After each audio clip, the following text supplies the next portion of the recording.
Bienvenidos a Audiolibros sin pretextos. En esta ocasión te presentamos Una habitación propia. Escrito por Virginia Woolf. Capítulo 2. Suscríbete para conocer todo el acervo que tenemos para ti. Que lo disfrutes. Capítulo 2. El escenario, si tenéis la amabilidad de seguirme, ahora había cambiado. Las hojas seguían cayendo, pero ahora en Londres, no en Osbridge, y os pido que imaginéis una habitación como millares de otras, con una ventana que daba, por encima de los sombreros de la gente, los camiones y los coches, a otras ventanas, y encima de la mesa de la habitación una hoja de papel en blanco, que llevaba el encabezamiento Las mujeres y la novela escrito en grandes letras, pero nada más. La continuación inevitable de aquel almuerzo y aquella cena en Osbridge parecía ser, desafortunadamente, una visita al British Museum. Debía colar cuanto había de personal y accidental en todas aquellas impresiones y llegar al fluido puro, al óleo esencial de la verdad, porque aquella visita a Osbridge, y el almuerzo, y la cena habían levantado un torbellino de preguntas. ¿Por qué los hombres bebían vino y las mujeres agua? ¿Por qué era un sexo tan próspero y el otro tan pobre? ¿Qué efecto tiene la pobreza sobre la novela? ¿Qué condiciones son necesarias a la creación de obras de arte? Un millar de preguntas se insinuaban a la vez. Pero necesitaba respuestas, no preguntas. Y las respuestas solo podían encontrarse consultando a los que saben y no tienen prejuicios, a los que se han elevado por encima de las peleas verbales y la confusión del cuerpo y han publicado el resultado de sus razonamientos e investigaciones en libros que ahora se encuentran en el British Museum. Si no se puede encontrar la verdad en los estantes del British Museum, ¿dónde? Me pregunté tomando un cuaderno de apuntes y un lápiz. ¿Está la verdad? Así provista, con esta confianza y esta ansia de saber, me fui en busca de la verdad. El día, aunque no llovía exactamente, era lóbrego y en las calles de las cercanías del British Museum las bocas de las carboneras estaban abiertas y por ellas iba cayendo una lluvia de sacos. Coches de 4 ruedas se arrimaban a la acera y depositaban unas cajas atadas con cordeles que contenían, supongo, toda la ropa de alguna familia suiza o italiana que buscaba fortuna o refugio, o algún otro provecho interesante que puede encontrarse en invierno en las casas de huéspedes de Bloomsbury. Como de costumbre, hombres con voz ronca recorrían las calles empujando carretones de plantas. Algunos gritaban, otros cantaban. Londres era como un taller. Londres era como una máquina. A todos nos empujaban hacia adelante y hacia atrás sobre esta base lisa para formar un dibujo. El British Museum era un departamento más de la fábrica. Las puertas de golpe se abrían y cerraban y allí se quedaba uno en pie bajo el vasto domo, como si hubiera sido un pensamiento en aquella enorme frente calva que tan magníficamente ciñe una guirnalda de nombres famosos. Se dirigía uno al mostrador, tomaba una hoja de papel, abría un volumen del catálogo y, los 5 puntos suspensivos indican 5 minutos separados de estupefacción, sorpresa y asombro. ¿Tenéis alguna noción de cuántos libros se escriben al año sobre las mujeres? ¿Tenéis alguna noción de cuántos están escritos por hombres? ¿Os dais cuenta de que sois quizás el animal más discutido del universo? Yo había venido equipada con cuaderno y lápiz para pasarme la mañana leyendo, pensando que al final de la mañana habría transferido la verdad a mi cuaderno. Pero tendría yo que ser un rebaño de elefantes y una selva llena de arañas. Pensé recurriendo desesperadamente a los animales que tienen fama de vivir más años y tener más ojos, para llegar a leer todo esto. Necesitaría garras de acero y pico de bronce para penetrar esta cáscara. ¿Cómo voy a llegar nunca hasta los granos de verdad enterrados en esta masa de papel? Me pregunté, y me puse a recorrer con desesperación la larga lista de títulos. Hasta los títulos de los libros me hacían reflexionar.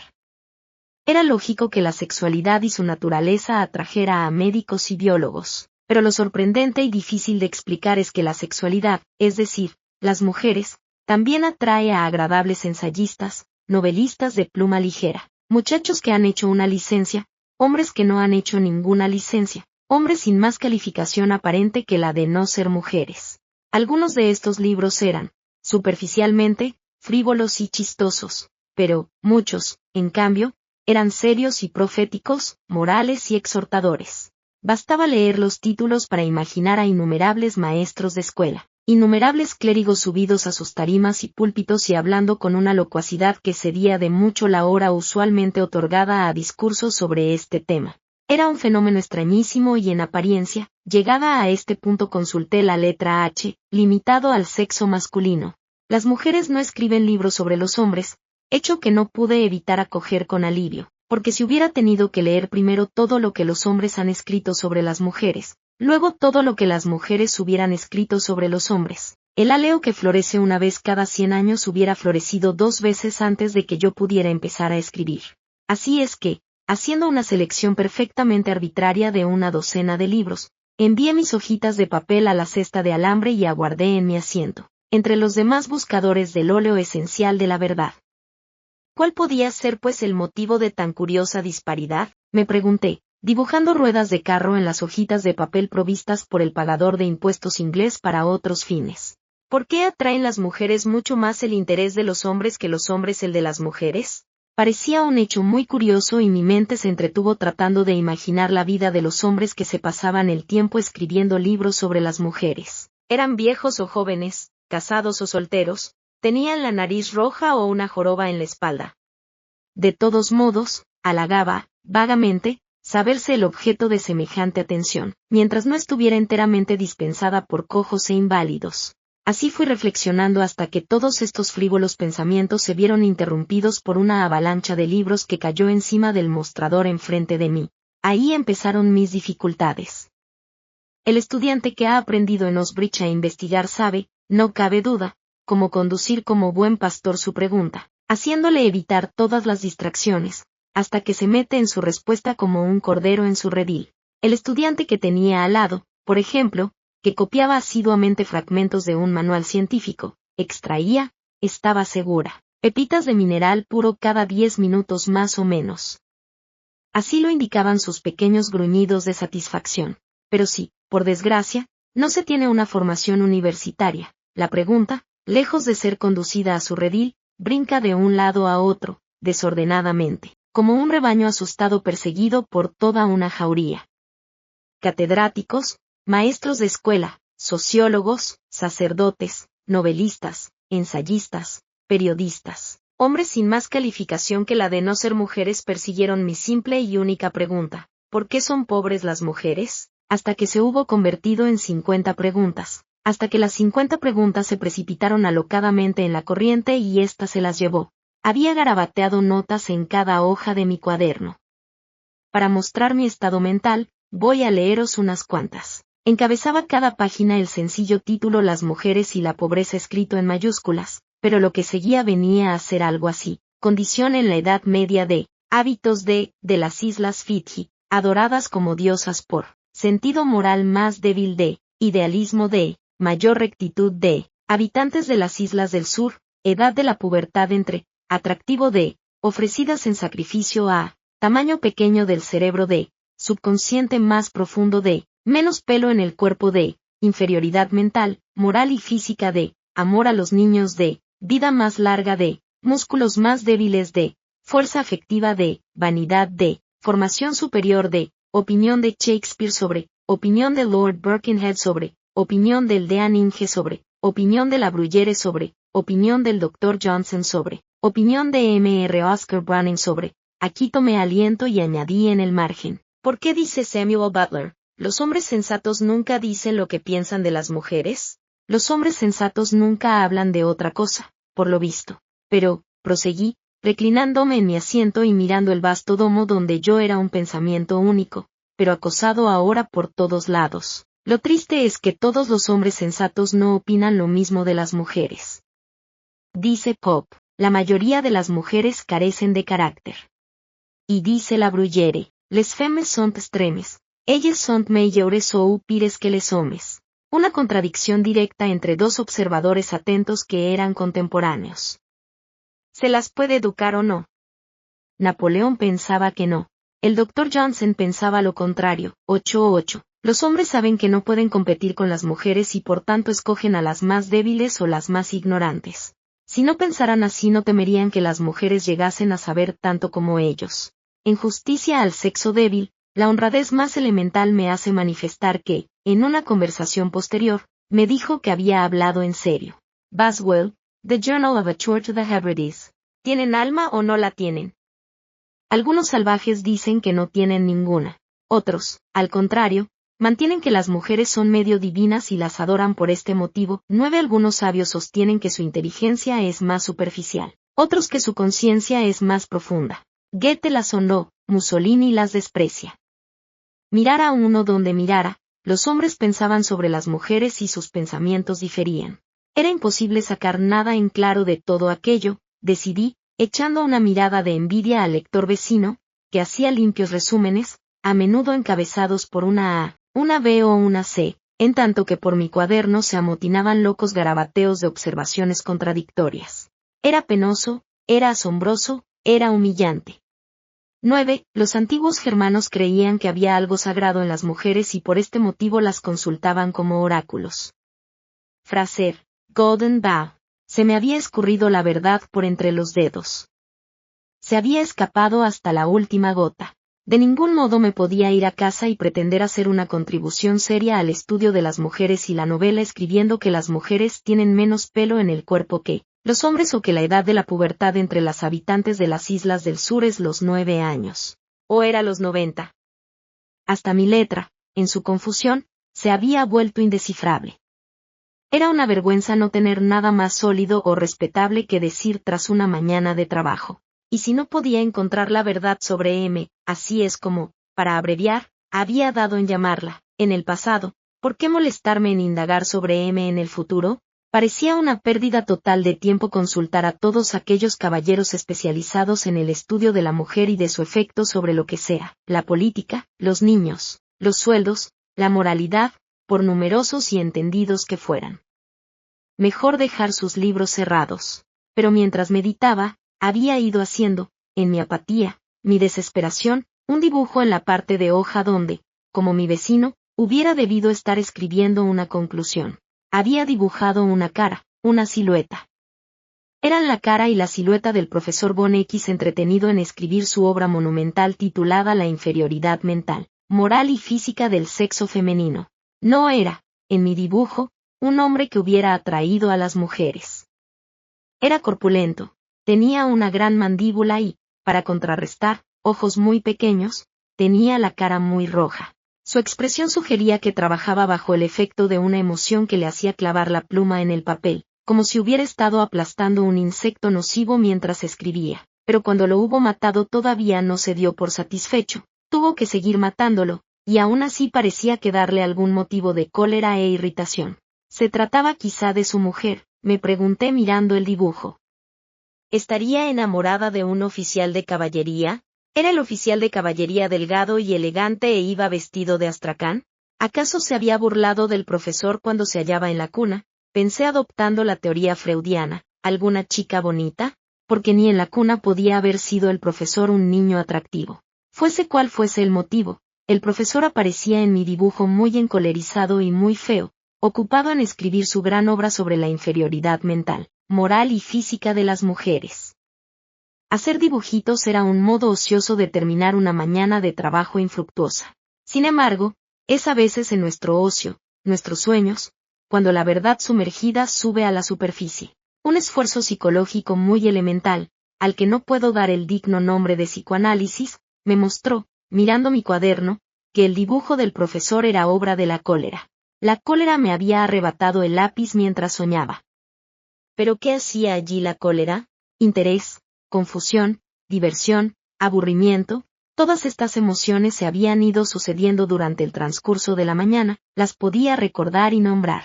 ¿Acaso la cólera, la serpiente negra, se había estado escondiendo entre ellas? Sí, decía el dibujo, así había sido. Me indicaba sin lugar a dudas el libro exacto, la frase exacta que había hostigado al demonio. Era la afirmación del profesor sobre la inferioridad mental, moral y física de las mujeres. Mi corazón había dado un brinco. Mis mejillas habían ardido. Me había ruborizado de cólera.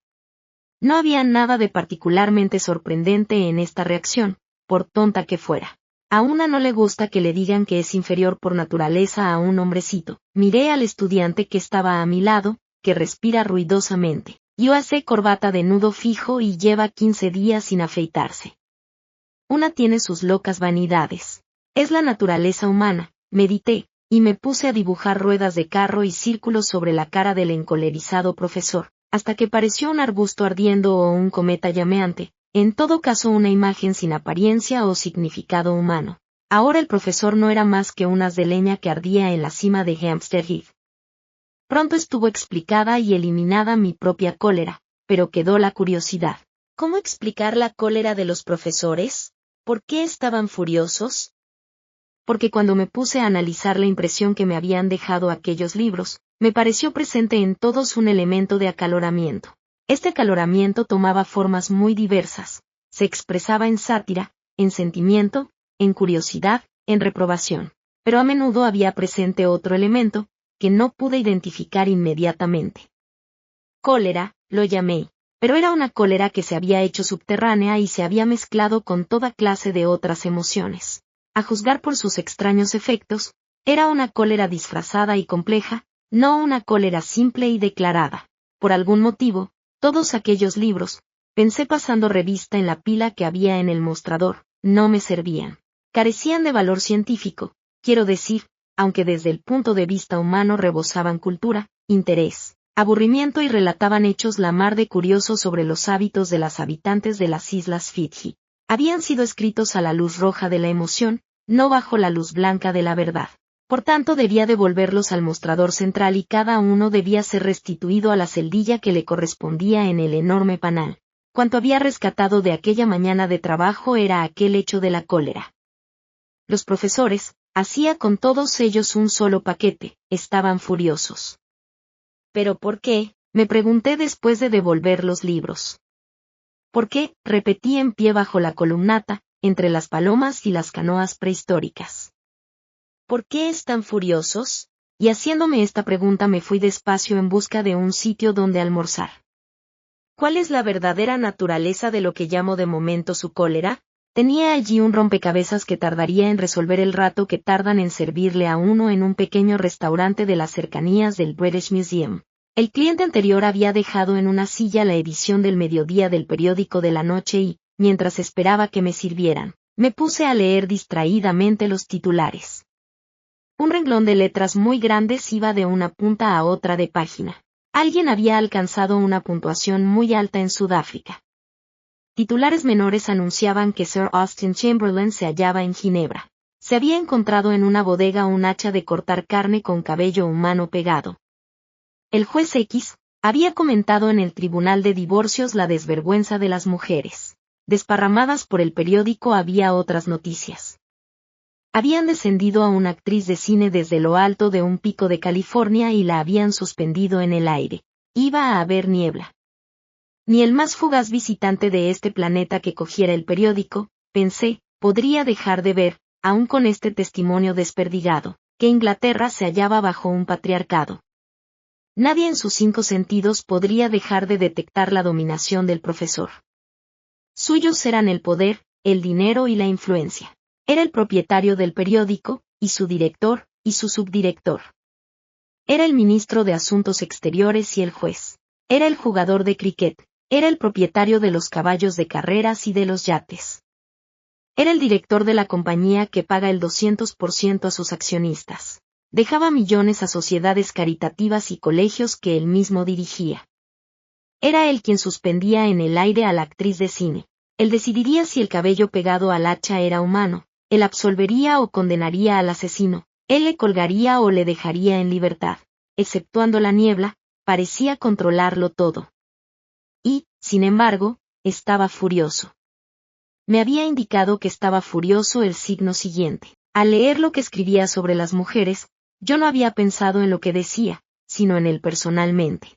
Cuando un razonador razona desapasionadamente, piensa solo en su razonamiento y el lector no puede por menos de pensar también en el razonamiento. Si el profesor hubiera escrito sobre las mujeres de modo desapasionado, si se hubiera valido de pruebas irrefutables para establecer su razonamiento y no hubiera dado la menor señal de desear que el resultado fuera este de preferencia a aquel, tampoco el lector se hubiera sentido furioso. Hubiera aceptado el hecho, como uno acepta el hecho de que los guisantes son verdes o los canarios amarillos.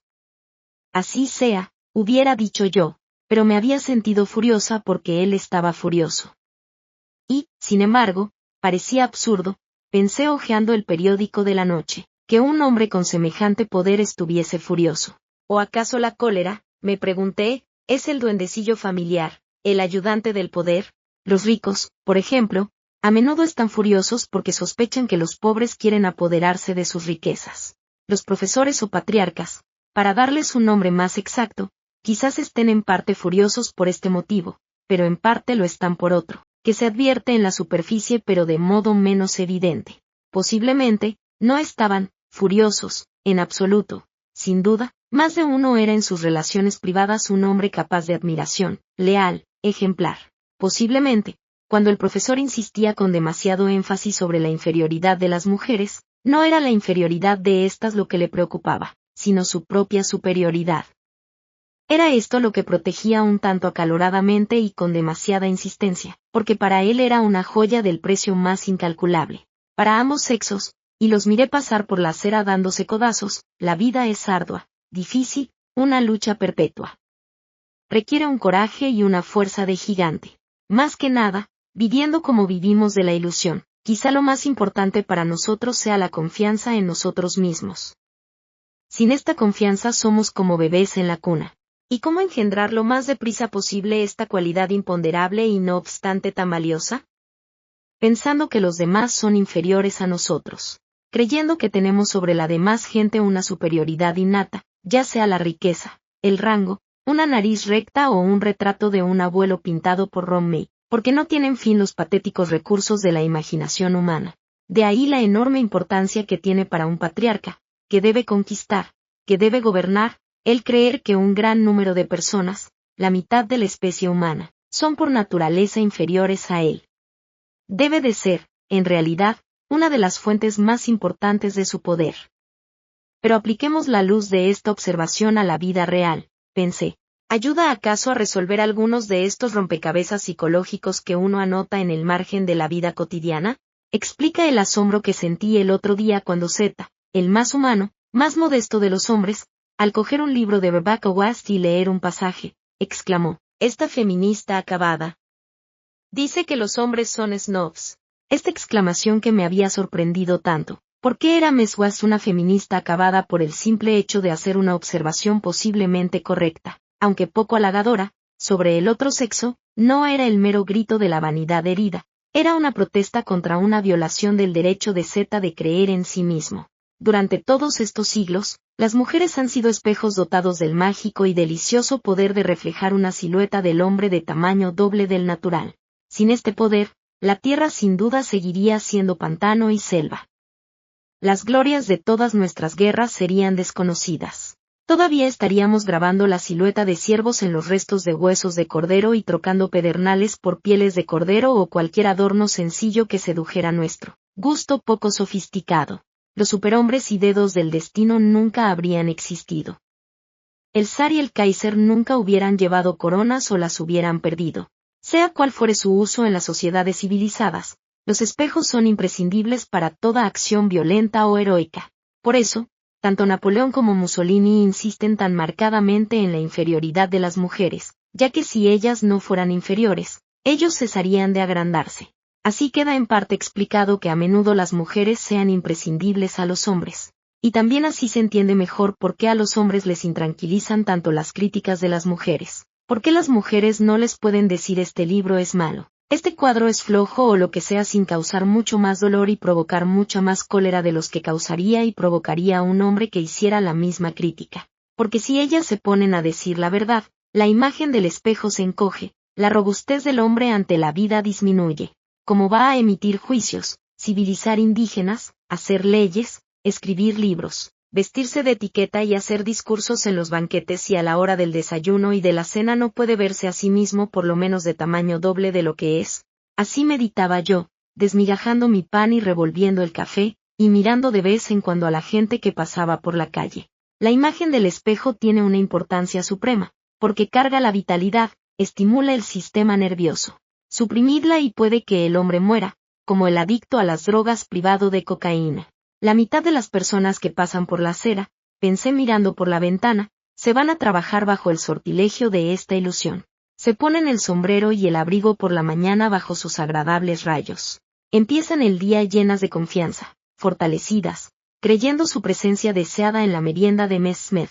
Se dicen a sí mismas al entrar en la habitación: soy superior a la mitad de la gente que está aquí. Y así se explica sin duda que hablen con esta confianza, esta seguridad en sí mismas, que han tenido consecuencias tan profundas en la vida pública y dado origen a tan curiosas notas en el margen de la mente privada. Pero estas contribuciones al tema peligroso y fascinante de la psicología del otro sexo, tema que estudiaréis, espero, cuando contéis con 500 libras al año, se vieron interrumpidas por la necesidad de pagar la cuenta. Subía a 5 chelines y 9 peniques. Le di al camarero un billete de 10 chelines y se marchó a buscar cambio.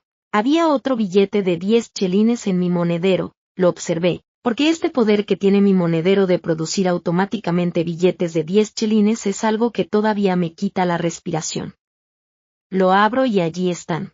La sociedad me da pollo y café, cama y alojamiento, a cambio de cierto número de trozos de papel que me dejó mi tía por el mero motivo de que llevaba su nombre. Mi tía, Mary Batten, dejadme que os lo cuente, murió de una caída de caballo un día que salió a tomar el aire en Bombay. La noticia de mi herencia me llegó una noche, más o menos al mismo tiempo que se aprobaba una ley que les concedía el voto a las mujeres. Una carta de un notario cayó en mi buzón y al abrirla me encontré con que mi tía me había dejado 500 libras al año hasta el resto de mis días. De las dos cosas, el voto y el dinero, lo confieso, me pareció de mucho la más importante.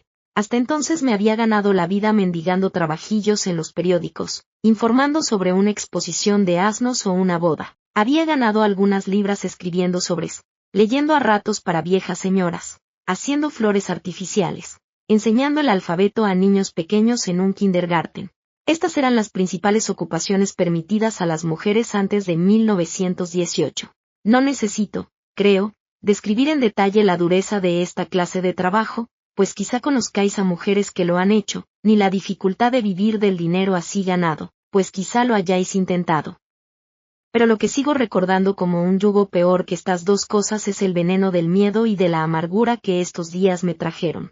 Para empezar, estar siempre haciendo un trabajo que no se desea hacer y hacerlo como un esclavo, halagando y adulando, aunque quizá no siempre fuera necesario, pero parecía necesario y la apuesta era demasiado grande para correr riesgos. Y luego el pensamiento de este don que era un martirio tener que esconder, un don pequeño, quizá, pero caro al poseedor, y que se iba marchitando, y con él mi ser, mi alma. Todo esto se convirtió en una carcoma que iba royendo las flores de la primavera, destruyendo el corazón del árbol. Pero, como decía, mi tía murió, y cada vez que cambio un billete de 10 chelines, desaparece un poco de esta carcoma y de esta corrosión, se van el temor y la amargura. Realmente, pensé, guardando las monedas en mi bolso, es notable el cambio de humor que unos ingresos fijos traen consigo. Ninguna fuerza en el mundo puede quitarme mis 500 libras. Tengo asegurados para siempre la comida, el cobijo y el vestir.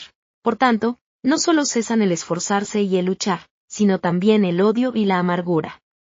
No necesito odiar a ningún hombre, no puede herirme. No necesito halagar a ningún hombre, no tiene nada que darme. De modo que, imperceptiblemente, fui adoptando una nueva actitud hacia la otra mitad de la especie humana. Era absurdo culpar a ninguna clase o sexo en conjunto. Las grandes masas de gente nunca son responsables de lo que hacen. Las mueven instintos que no están bajo su control.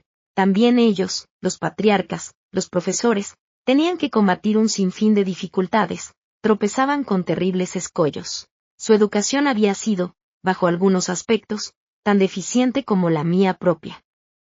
Había engendrado en ellos defectos igual de grandes. Tenían, es cierto, dinero y poder, pero solo a cambio de albergar en su seno un águila, un buitre que eternamente les mordía el hígado y les picoteaba los pulmones. El instinto de posesión, el frenesí de adquisición, que les empujaba a desear perpetuamente los campos y los bienes ajenos, a hacer fronteras y banderas, barcos de guerra y gases venenosos, a ofrecer su propia vida y la de sus hijos. Pasad por debajo del Admiralty Arch, había llegado a este monumento, o recorred cualquier avenida dedicada a los trofeos y al cañón y reflexionad sobre la clase de gloria que, allí se celebra. o ved en una soleada mañana de primavera al corredor de bolsa y al gran abogado encerrándose en algún edificio para hacer más dinero, cuando es sabido que 500 libras le mantendrán a uno vivo al sol. Estos instintos son desagradables de abrigar, pensé. Nacen de las condiciones de vida, de la falta de civilización. Me dije mirando la estatua del duque de Cambridge y en particular las plumas de su sombrero de 3 picos con una fijeza de la que raramente habrían sido objeto antes. Y al ir dándome cuenta de estos escollos, el temor y la amargura se fueron transformando poco a poco en piedad y tolerancia. Y luego, al cabo de 1 año o 2, desaparecieron la piedad y la tolerancia y llegó la mayor liberación de todas, la libertad de pensar directamente en las cosas. Aquel edificio, por ejemplo, me gusta o no. ¿Es bello aquel cuadro o no? En mi opinión, este libro es bueno o malo. Realmente, la herencia de mi tía me hizo ver el cielo al descubierto y sustituyó la grande e imponente imagen de un caballero, que Milton me recomendaba que adorara eternamente, por una visión del cielo abierto. Sumida en estos pensamientos, estas especulaciones, regresé hacia mi casa a la orilla del río. Se estaban encendiendo las lámparas y se había operado en Londres desde la mañana un cambio indescriptible. Parecía como si la gran máquina, después de trabajar todo el día, hubiera hecho con nuestra ayuda unas cuantas yardas de algo muy emocionante y hermoso. Una tela de fuego en que fulguraban ojos rojos, un monstruo leonado que gruñía despidiendo aire caliente. Hasta el viento parecía latir como una bandera, azotando las casas y sacudiendo las empalizadas. En mi pequeña calle, sin embargo, prevalecía la domesticidad. El pintor de paredes bajaba de su escalera. La niñera empujaba el cochecillo sorteando con cuidado a la gente, de regreso hacia casa para dar la cena a los niños. El repartidor de carbón doblaba sus sacos vacíos uno encima de otro. La mujer del colmado sumaba las entradas del día con sus manos cubiertas de mitones rojos. Pero tan absorta me hallaba yo en el problema que habíais colocado sobre mis hombros que no pude ver estas escenas corrientes sin relacionarlas con un tema único. Pensé que ahora es mucho más difícil de lo que debió de ser hace un siglo decir cuál de estos empleos es el más alto, el más necesario. ¿Es mejor ser repartidor de carbón o niñera? ¿Es menos útil al mundo la mujer de limpiezas que ha criado 8 niños que el abogado que ha hecho 100.000 libras? De nada sirve hacer estas preguntas, que nadie puede contestar. No solo sube y baja de una década a otra el valor relativo de las mujeres de limpiezas y de los abogados, sino que ni siquiera tenemos módulos para medir su valor del momento. Había sido una tontería de mi parte pedirle al profesor que me diera pruebas irrefutables de este o aquel razonamiento sobre las mujeres. Aunque se pudiera valorar un talento en un momento dado, estos valores están destinados a cambiar. Dentro de un siglo es muy posible que hayan cambiado totalmente. Además, dentro de 100 años, pensé llegando a la puerta de mi casa, las mujeres habrán dejado de ser el sexo protegido. Lógicamente, tomarán parte en todas las actividades y esfuerzos que antes les eran prohibidos. La niñera repartirá carbón. La tendera conducirá una locomotora. Todas las suposiciones fundadas en hechos observados cuando las mujeres eran el sexo protegido habrán desaparecido, como, por ejemplo, en este momento pasó por la calle un pelotón de soldados, la de que las mujeres, los curas y los jardineros viven más años que la demás gente. Suprimid esta protección, someted a las mujeres a las mismas actividades y esfuerzos que los hombres, haced de ellas soldados, marinos, maquinistas y repartidores y acaso las mujeres no morirán mucho más jóvenes, mucho antes que los hombres y uno dirá, hoy he visto a una mujer, como antes solía decir, hoy he visto un aeroplano. No se sabe lo que ocurrirá cuando el ser mujer ya no sea una ocupación protegida, pensé abriendo la puerta. Pero ¿qué tiene todo esto que ver con el tema de mi conferencia, las mujeres y la novela?, me pregunté entrando en casa. Hemos llegado al final del capítulo 2. Pasa al siguiente video para escuchar el siguiente capítulo. Regálanos un like. Síguenos para conocer todo el acervo que tenemos para ti. Audiolibros sin pretextos. Hasta la próxima.